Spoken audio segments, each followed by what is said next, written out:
Recently, the Southeast Asia Young Leaders Delegation visited Jingdezhen. Here's the thing, some of them actually come from places where pottery is a part of the local tradition. One of province in Indonesia, West Kalimantan, Singkawang, they also have this kind of pottery factory, and I think it has like connection with the Chinese history here. That's why okay, I find something new about this.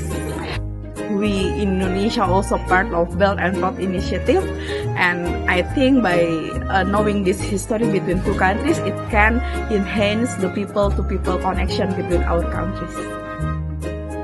Over 2 days, they traveled from the ancient Jiangxi and traditional workshops in Taoyangli Historical and Cultural District to the modern Yishan Intelligent Manufacturing Workshop, experiencing Jingdezhen's porcelain craftsmanship from past to present.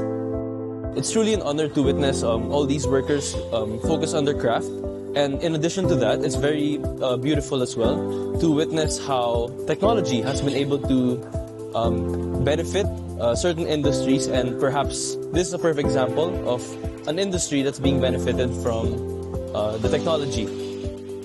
A short walk from the Intelligent Manufacturing Workshop brings them to Taoxichuan Cultural and Creative District, where young creators are now working in formal factory buildings.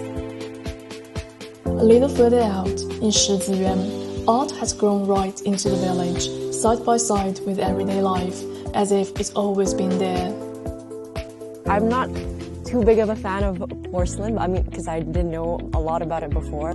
We see it as a tourist site on social media and everything, but when we're really meeting with the people and listening to the stories behind it, I think we really get more insights and details about the making of it and everything, and it gives us ideas as well about cultures back home, where how we can preserve the traditional culture but also adapt it into more modern society. I think by having these kind of exchanges will show the different side of the world that we have not seen before, and also by exchanging our beliefs and also what are the things that we do good in our respective country. I think that can also help to shape our worldview and greater understanding of the world and how different parts of the world function or work, and that how cultural importance are also placed in different parts of the world